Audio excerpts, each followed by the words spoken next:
When you have information like customer or supplier lists in Microsoft Excel, or maybe you have a list of products and services, they can be imported into QuickBooks.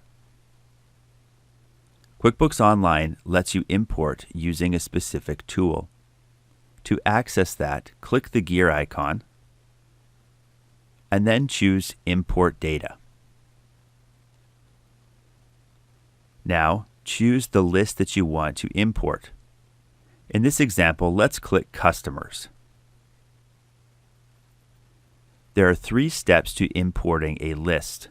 First, you upload your document, then you map your data, and then you finally import. To find your Microsoft Excel list, click Browse and locate this on your computer.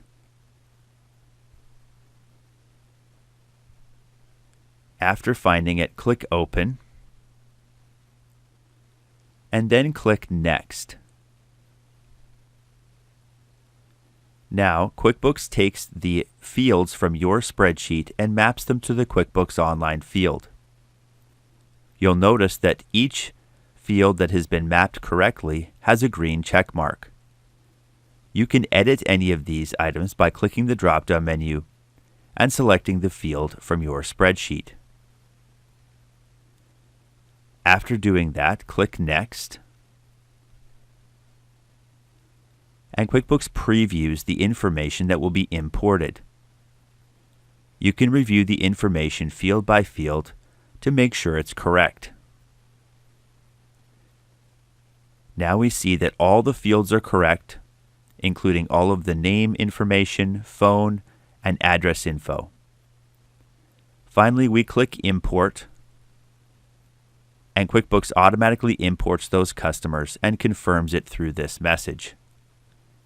To review that they've been imported correctly, go to the Invoicing section on the left-hand navigation bar, and then choose Customers. And there we see our customer list. You can repeat this process for other lists like products and services, suppliers, accounts, and others.